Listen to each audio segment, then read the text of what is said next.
From the vast reaches of the Mongolian steppe, an army of over 100,000 men swept aside all resistance, claiming territories that spanned continents. Their leader, Genghis Khan, proclaimed his life's ambition was to unite the world under one empire. Having conquered the East, the Mongols turned their attention to the West, where they would come face to face with some of the greatest armies of medieval Europe.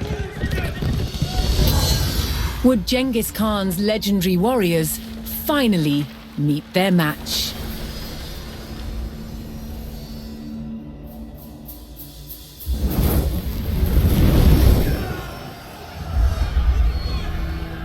By 1221, the Mongols had taken cities throughout Asia, generating vast amounts of tribute from those they conquered. The West, however, was still an untapped resource.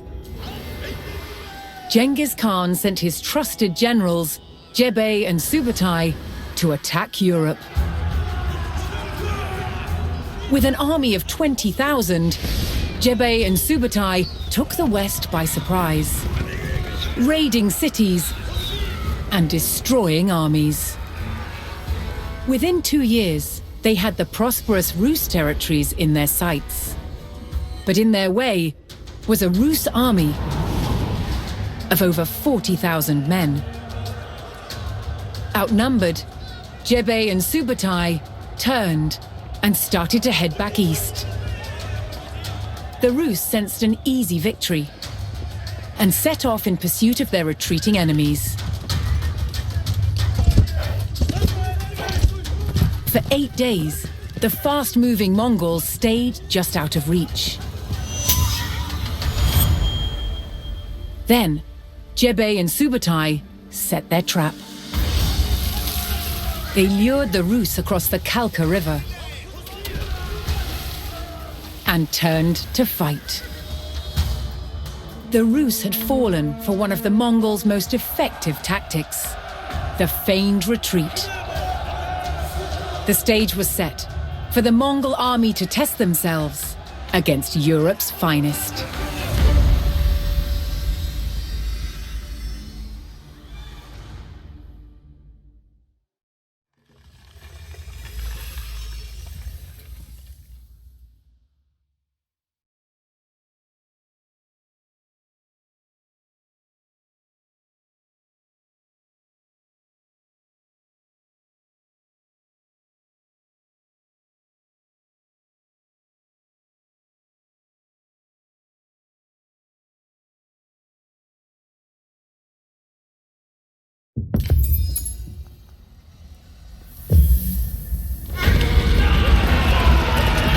The Mongols charged across the European plains, with the fatigued Rus army in close pursuit.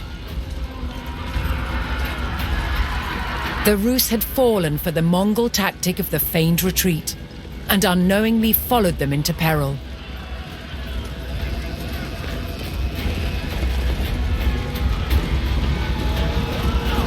The Mongol general sprung his trap on the enemy scouts.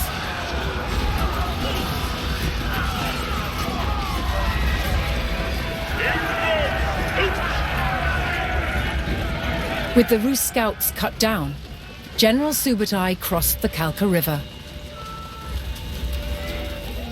Here, he would stage a full-scale ambush on the vast Rus army.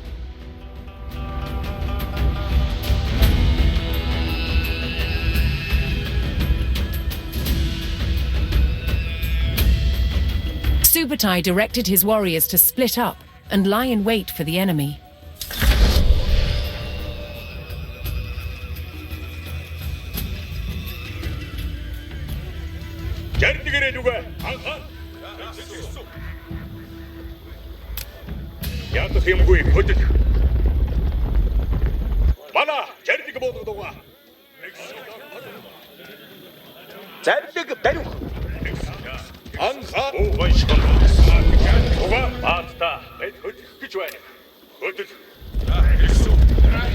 Анхаарал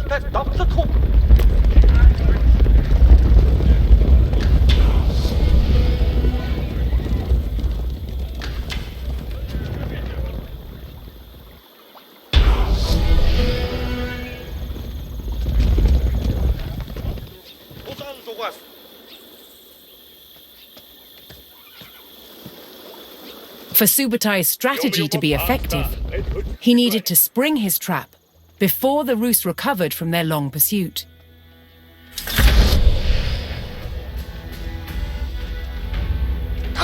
He sent his most fearsome Mangudai horse archers to draw the Rus quickly towards the ambush site.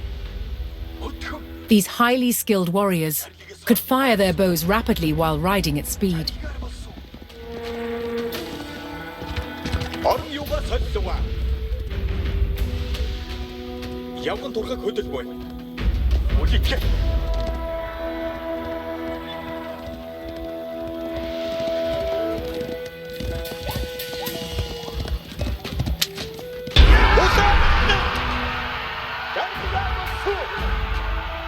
The Mongol provocation was effective, and the Rus hastily pursued.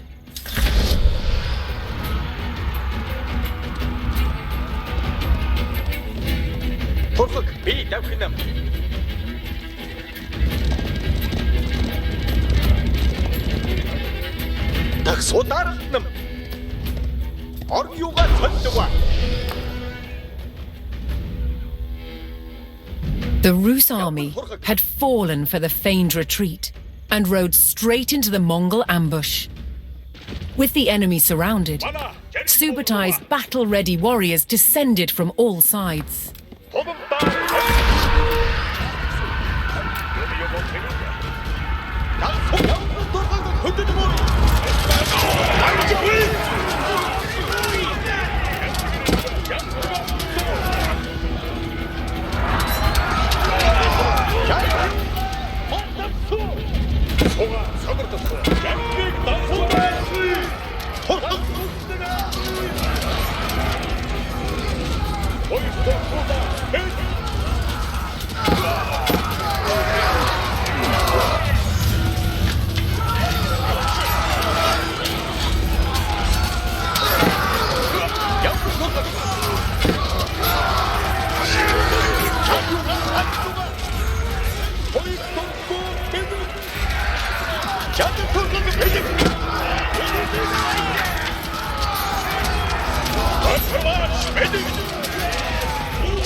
The Mongol ambush was devastating, and Rus numbers were reduced to a few desperate stragglers.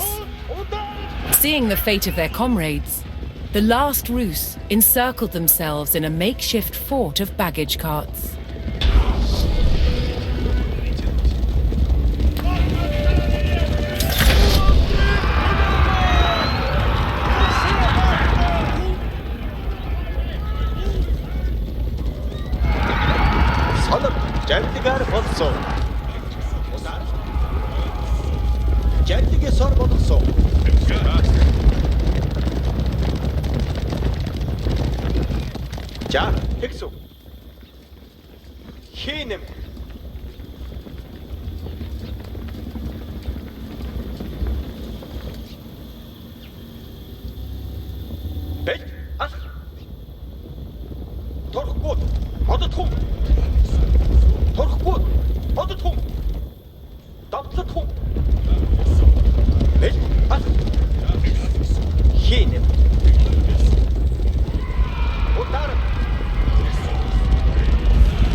The Rus stockade fell.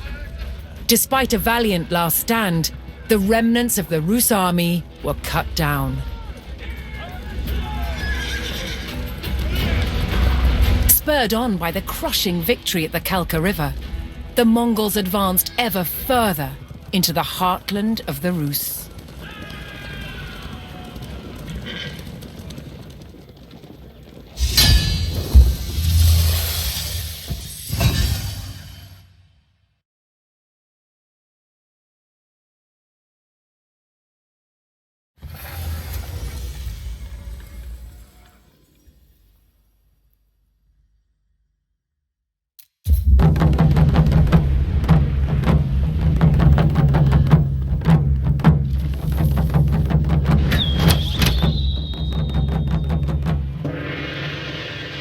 In the noise and confusion of battle, communications were vital.